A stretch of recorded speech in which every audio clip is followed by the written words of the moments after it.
First thing Reese Hauser noticed about the Velthon was that they didn't blink. Not a metaphor, not a human exaggeration for alien focus or alien intensity. They literally had no eyelids. Their ocular membranes were permanently open, and the iridescent fluid that coated them refreshed on a 3-second cycle with a sound like a whisper. Took him 11 days to stop flinching every time he heard it. By day 12, he was cataloging it the way a biologist catalogs bird calls, noting frequency, duration, what it preceded. It usually preceded an order. He was walking point on a reclamation team through the administrative ruins of what had been Denver, Colorado, when he first allowed himself to think the word occupied, destroyed, not abandoned, occupied. The Velthon didn't level things, they repurposed them. The skyscrapers still stood, but their facades had been coated in that gray-green resin the Velthon secreted from the joints of their middle limbs, turning them into something between a hive and a server farm, humming at a frequency just below human hearing. You felt it more than you heard it. A pressure behind the eyes, a thickness in the sinuses. Some people on the team had started getting nosebleeds after week 2. Reese didn't. He didn't know why. Their supervisor was a Velthothan administrator called Sarek Foer, the number designating its rank rather than its name. Velthothan personal names were phonemic construct requiring a palette humans couldn't replicate, so the occupation government had simply assigned them serial titles. Sarek Foer stood 2.5 meters tall, had the characteristic tri-limbed upper body structure, and communicated through a translation collar that had been calibrated to something approximating American English. The calibration was imperfect. It spoke in complete sentences, but stripped of connective tissue. So everything it said sounded like instructions carved into stone. Sector 9, Reclamation. Begin. Reese adjusted his work harness and stepped over a fallen traffic light half buried in pale resin. Behind him, the rest of the team, Zara, the former electrical engineer, who now rewired alien infrastructure because Velthan manipulators couldn't manage the fine motor work that human fingers could. Phoebe, the geology postdoc, who had spent 18 months crying herself to sleep before deciding that knowing the composition of things gave her a reason to get up, and who now served as the team's materials analyst. Dax, who had been a high school chemistry teacher before the Velthon came down and whose years of explaining invisible forces to bored teenagers had made him remarkably good at deducing alien science without a manual. They were the outcasts. Not a metaphor this time.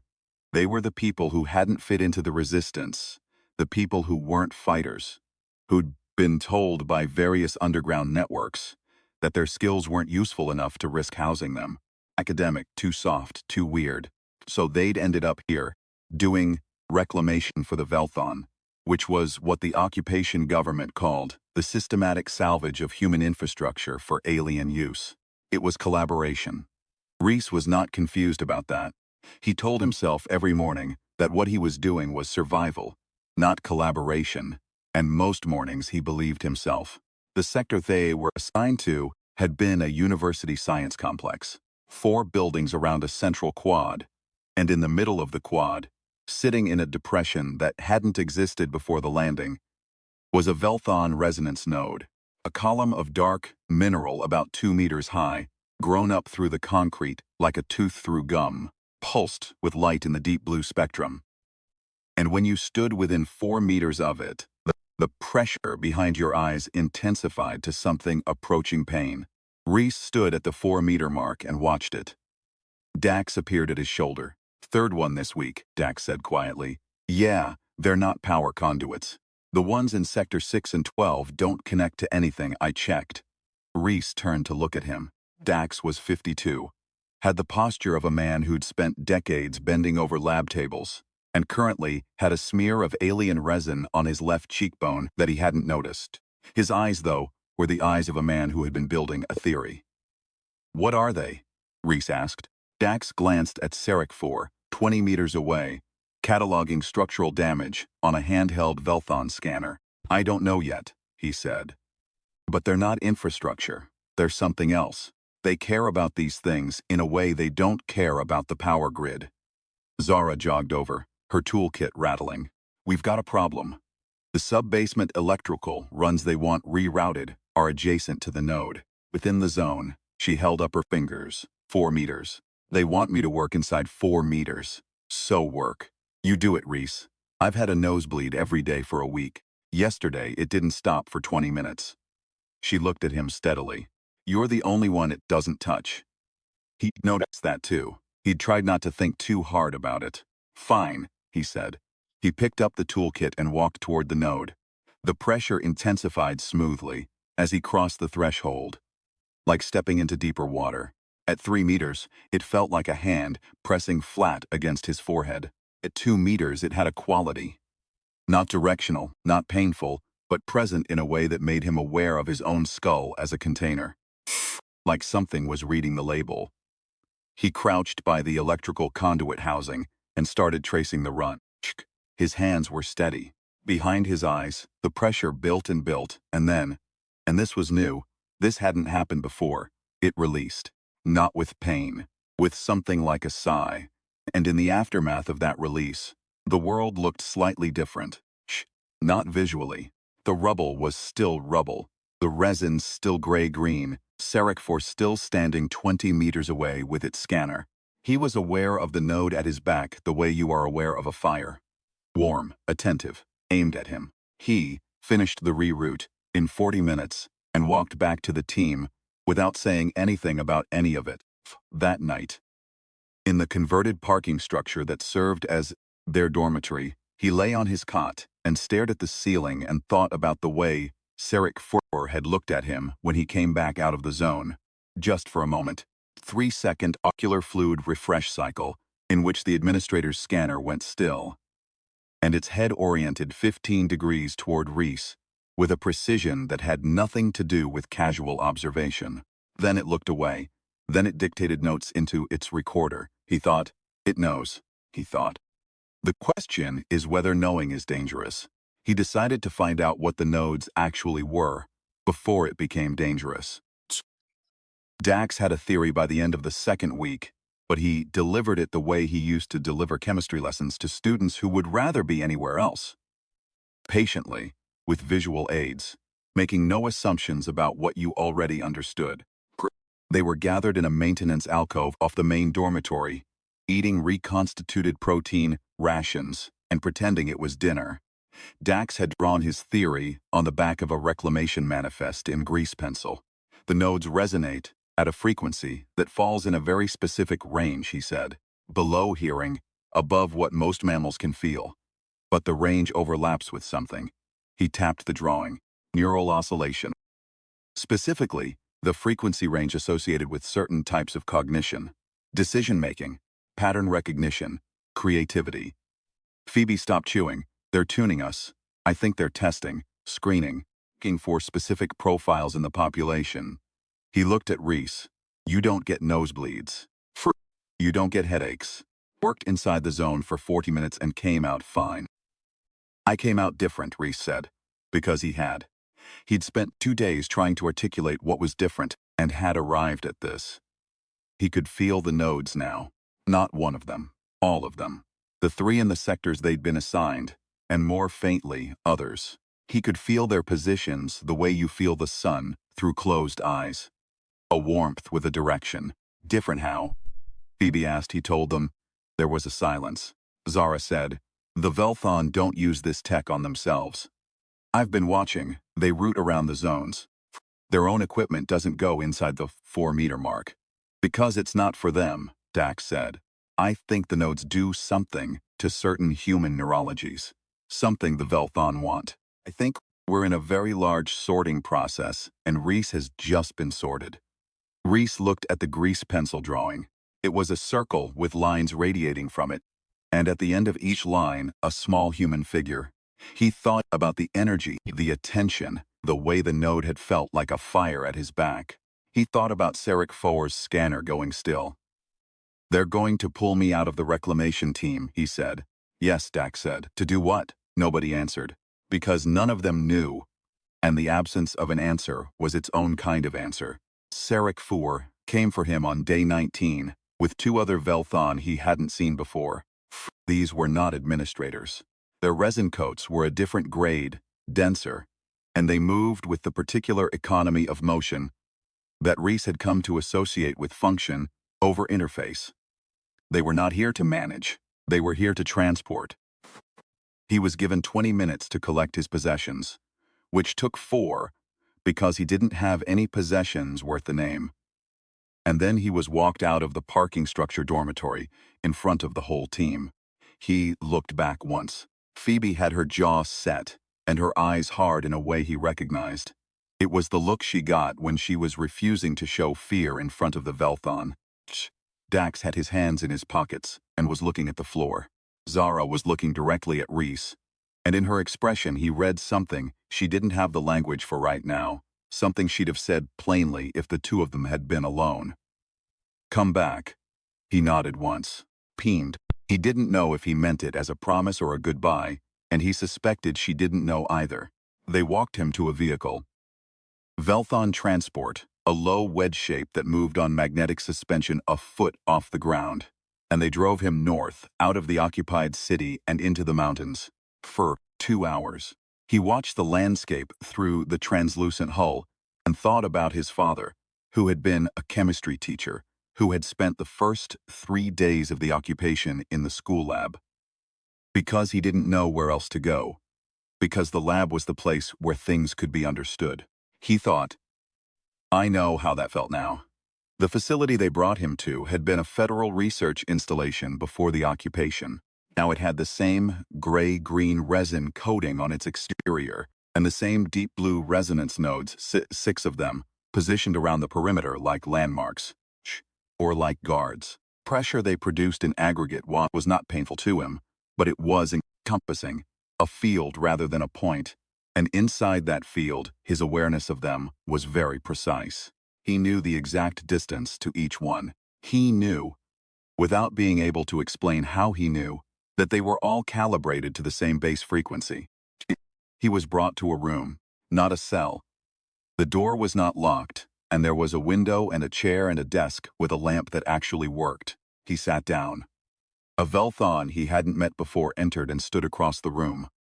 It was wearing the denser resin coat of the 2 transport units, but its bearing was different.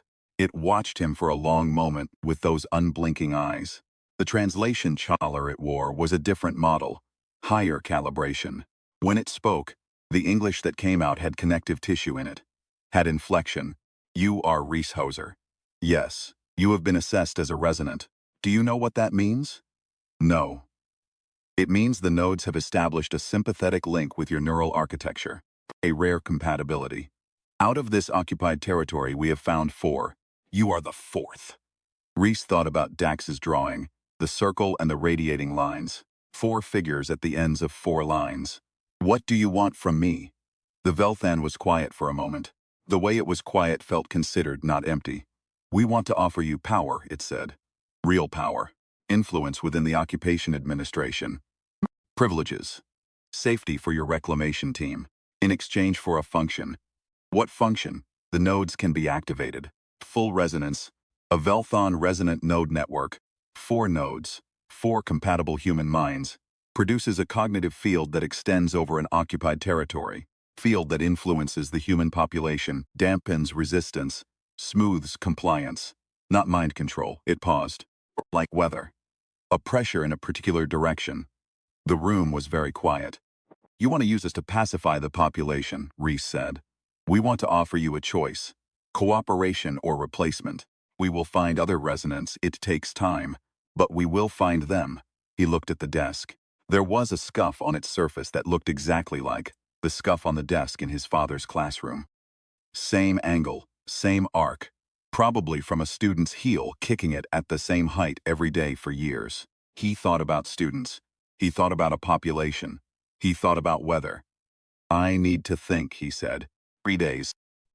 He spent those 3 days in a very specific kind of clarity. It was the same clarity, he realized, that he'd felt stepping out of the resonance zone on day 1, the released pressure. The world slightly reconfigured.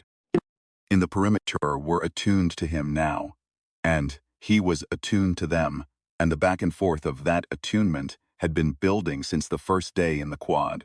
He could feel the other three resonants somewhere in the facility. Not their identities, not their thoughts, just their presence. The way you feel other bodies in a dark room, warm and directional. On the second day, he walked the facility grounds under escort, and he found the central node. It was in a sub-basement chamber, and it was larger than any he'd seen. 3 meters high, set into the floor, and pulsing with that deep blue in a rhythm that matched nothing mechanical but matched something biological.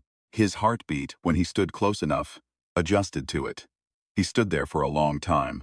The escort Velthon waited at the door. Shh. They weren't watching him with the same careful blankness the administrators used. They were watching him the way you watch something valuable and slightly unpredictable. He put his hand on the node. The release was immediate and enormous. Pain. The opposite of pain, a loosening of something that had been held very tight for a very long time. And in the loosening, he felt the network. 4 nodes, 4 minds, a web that could be tightened or released. He felt what it was capable of. He felt, most importantly, what it required. It required 4 resonants working in concert, all 4 sustaining the activation simultaneously. Remove one, and the field collapsed. That was the architecture. That was what it needed to function. He took his hand off the node. He stood in the blue light, and he thought about Zara saying, "Come back," with her eyes. Thought about Phoebe's set jaw. He thought about Dax's grease pencil, drawing on the back of the reclamation manifest. He thought, "They're looking for 4, he thought. They've found one, he thought. What if one of the 4 doesn't cooperate?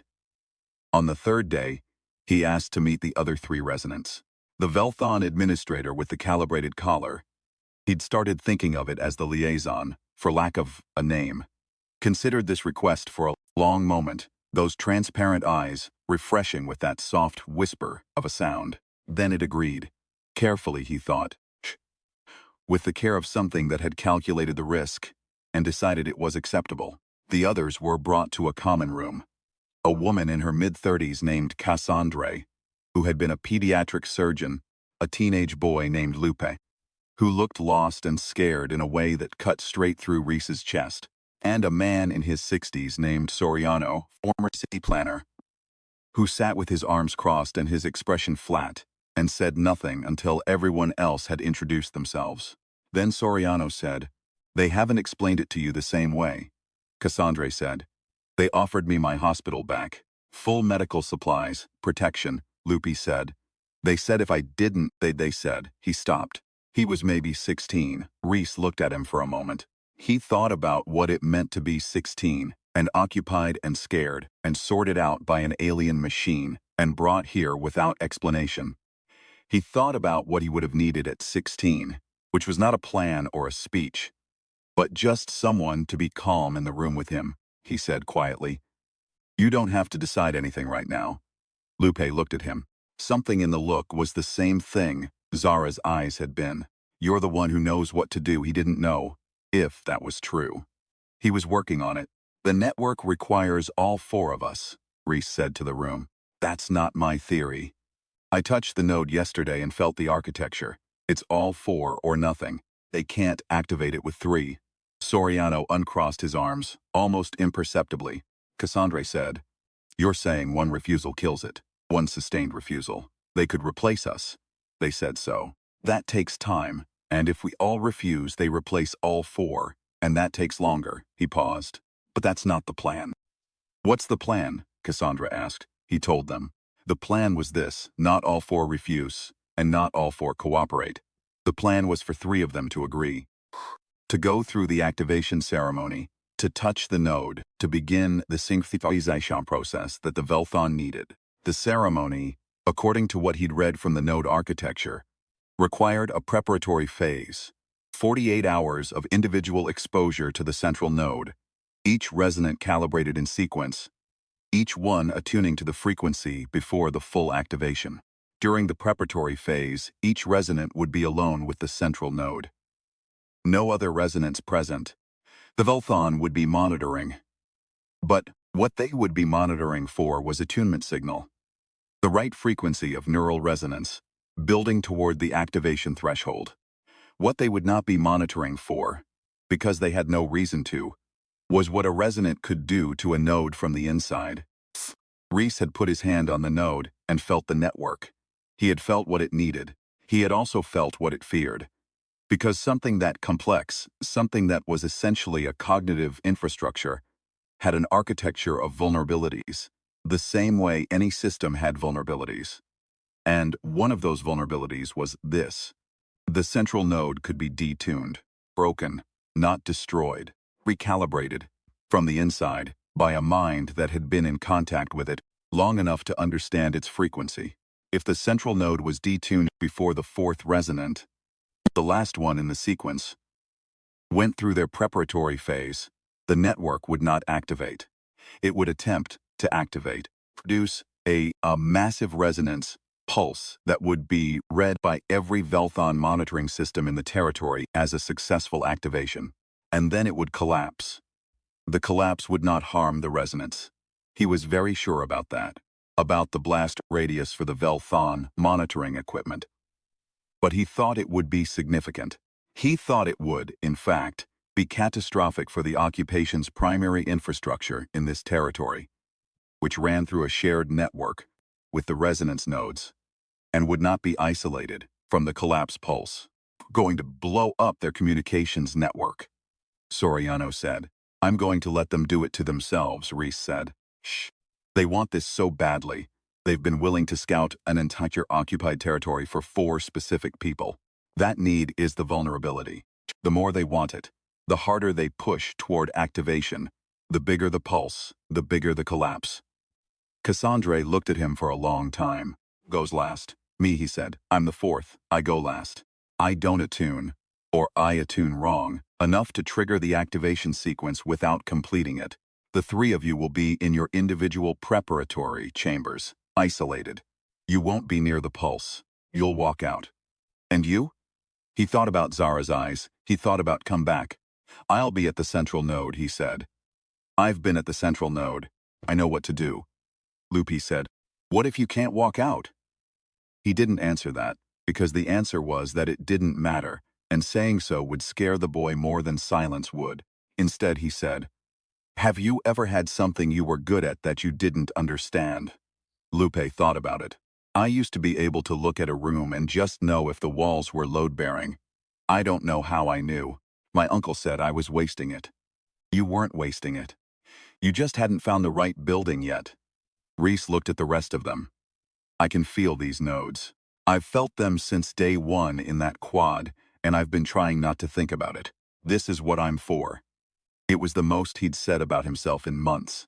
It felt strange in his mouth. Not false, just unfamiliar, like a word in a language he'd stopped speaking. T. They agreed to the Veltathon's terms the next morning. The liaison received the news with stillness that communicated satisfaction the way a statue communicates dignity, through the quality of its absence of movement. Reese watched it process the information and noted that it did not ask questions. It had expected cooperation. That was the most human thing about it, in a way, the confidence that because it had leverage, it would get what it wanted. Tory sequence scheduled sequence was to begin in 48 hours. He spent those hours memorizing the facility layout, the position of every node, the schedule of the guard rotation, and the precise timing of the monitoring system's data refresh cycle, which turned out to be, he didn't know if this was cosmic irony or coincidence. 3 seconds long. The same rhythm as a Velthan ocular fluid refresh. He decided it was a reminder. On the morning of the first preparatory session, Sarek 4 arrived at his room unannounced. He hadn't seen it since his transfer. It stood in the doorway and regarded him with those perpetually open eyes, and then did something none of the Velthon had done in his experience. It spoke outside of an official context. No preamble. No administrative framing. You are different from the others, it said. He looked at it. Is that a question? It is an observation. The others are afraid you are not. I'm afraid, he said. No, the translation collar gave the word a flatness that might have been certainty. You are aware of the risk and have accepted it. That is not the same as not being afraid. but it presents the same profile. We have difficulty distinguishing them. It paused. The distinction matters. He thought about that. He thought about what it meant that a Velthon administrator, who managed humans the way you manage infrastructure, was standing here telling him this. He thought about what it wanted from the observation. "Why are you telling me?" Sarikfar was quiet for 3 seconds. "The network benefit from a resonant who has accepted risk," it said. "The field is more stable. I wanted you to understand that your state of mind is an asset to us." He nodded slowly. "Thank you for explaining that." It left. He sat down on the edge of the cot and rubbed his eyes, and understood that Sarikfar had just, in the most indirect possible way, told him that his composure was the reason they trusted him, and therefore the reason they wouldn't be watching him as closely as they would watch the others. He thought, sometimes the most dangerous thing you can be is the one they're not worried about. The preparatory sessions went exactly as planned, which was to say, they went nothing like the Velthon expected. Cassandre's session lasted 4 hours and produced a clean attunement signal. Soriano's was 6 hours and produced a stronger one. B's was 3. The boy had a remarkable natural resonance. Reese suspected he'd been attuned since childhood without knowing. All those load-bearing walls he could feel through his feet. Then it was Reese's turn. The central node chamber was as he remembered it. Blue light, deep pulse, the sense of a waiting mind. The escort Velthon stationed themselves at the door. The monitoring equipment was live. He could see the readout panels from where he stood, the frequency lines building toward activation threshold. He walked to the node. He put both hands on it this time. The release was the same as before, enormous, loosening, a field expanding outward. This time he didn't just feel it. He pushed back. Not with effort. With a kind of deliberate intention, the same quality of intention he'd used to rewire his own nervous system before he understood what he was doing. The same quality the node seemed to recognize and respond to. He felt the architecture of the network the way Loopy felt a wall, from the inside, through something that wasn't quite touch and wasn't quite thought. Found the frequency, he changed it, not by much, not visibly. The monitoring readouts continued to climb, because what he'd changed was not the output but the ratio. The relationship between the 4 resonance points, tilted by a fraction that would mean nothing to external monitoring equipment, but would mean, at the moment of activation, that the 4 signals would not align. That they would, instead, reinforce each other in a direction the architecture had not been designed to accommodate. That the resulting pulse would have nowhere to go but back through the network. He stood there for 4 hours. He did not think about much. He thought about his father bending over a lab table. He thought about Phoebe's jaw set against fear. He thought about the scuff on the desk that looked like every scuff on every student desk in the world. Then, the monitoring equipment reached the threshold, and the Velthon initiated the activation sequence. He heard the sound before he felt it. A harmonic building in the blue light, the node vibrating at a frequency that climbed and climbed, and then, at the apex, searched for the other 3 signals in the network and found them fractionally, irreparably wrong. He let go of the node and stepped back in the same moment. The collapse happened in 2 seconds. He had been prepared for it to be violent. What he had not prepared for was the sound. Not an explosion, but a chord. A single vast resonant chord in the subaudible range that he felt in his teeth and his sternum and the backs of his eyes, and then the blue light went out, and every monitoring panel in the chamber went dark. And from above him and around him, he heard the Velthon communication network. Every connected system in the territory. Resetting, cascading, failing in sequence, like dominoes made of light. He stood in the dark and counted his heartbeats and waited for them to stabilize. He thought. That's what I'm for. The escort Velthon at the door were still standing. The collapse had not harmed biological systems, only electronic ones, only the networks. They were very still, and in their stillness was the first thing he'd ever read as emotion in a Velthon. They were shocked.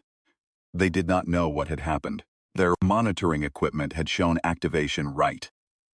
Up until the moment everything went wrong.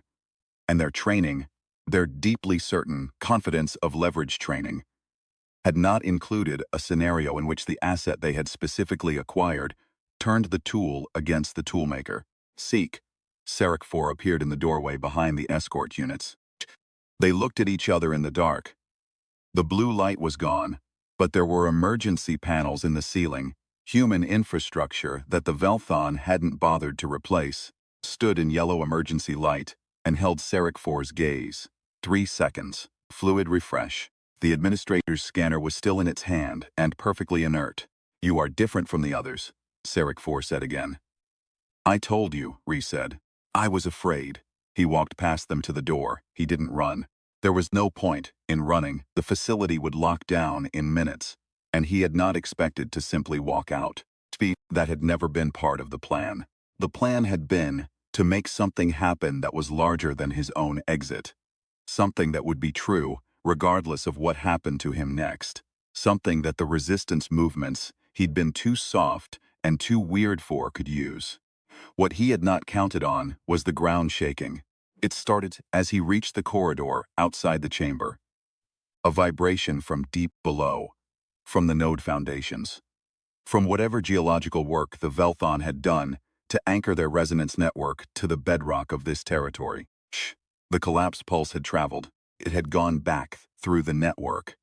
Yes, but networks were physical things, were anchored in the ground, and the pulse hadn't stopped at the electronic components. He stood in the corridor and felt it through his feet and felt more faintly the perimeter nodes going dark one by one. 6 lights going out, and then, fainter, at the edge of what he could feel, the territory secondary nodes, the ones Dax had identified as non-infrastructural, the screening nodes in the occupied cities, going out in a wave that he tracked until it hit the horizon of his perception. He sat down on the floor of the corridor. His hands were shaking. He looked at them with mild interest. Cassandra found him 10 minutes later with Soriano and Lupo behind her, all 3 of them still warm with the fading resonance of their attunement. All 3 of them wearing the expression of people who had expected a sound and heard a symphony instead. "The vehicle bay is unlocked," Soriano said. "The electronic locks are all offline." "Of course they are," Rhys said. Lupi crouched down to look at him. The boy's eyes were steady now, in a way they hadn't been 3 days ago. "Can you walk?" "In a minute." He looked at his hands until they stopped shaking. He thought about all the things he'd need to do in the next hours and days. Find the resistance contacts Dax had mentioned in passing once. Get the network collapse data to whoever could use it. Figure out how to explain to Sarek 4's superiors that the humans they'd sorted and selected and trusted had been so specifically and so quietly more dangerous than any fighter they'd dismissed. He thought about Dax's grease pencil drawing, 4 figures at the end of 4 lines. A circle at the center. He thought, the rock is gone and the power remains. He stood up. "Okay," he said. "Let go."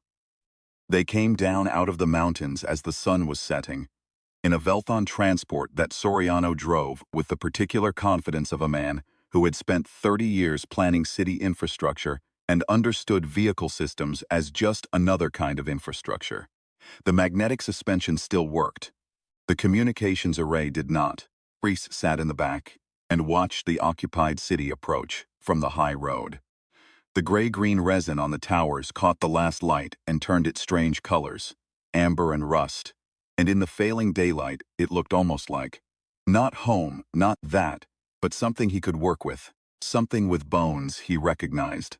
He thought about all the people in the parking structure, dormitory, and elsewhere, who had nosebleeds and pressure headaches, and who would not have them anymore now that the screening nodes were dark. He thought about how that would feel without explanation.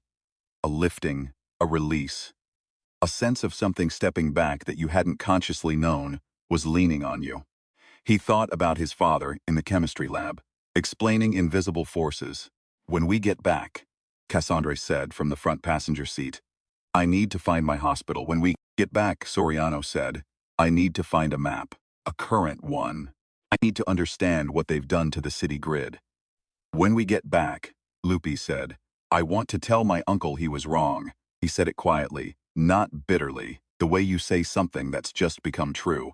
Reese looked at them, the surgeon, the planner, the kid who could feel the walls, and thought about reclamation, what the word actually meant, stripped of the Velthonson's administrative usage. Getting something back. Working for it with your hands. When we get back, he said, we're going to need a plan. Outside, the city lit up below them in the dusk, power still running in the human grid sections. Small, warm lights in windows that the Velthon had left intact because they needed the population functional. And those small, warm lights were the most defiant things he'd ever seen in his life. He rolled down the window. The mountain air came in cold and clean. He breathed it. He started thinking.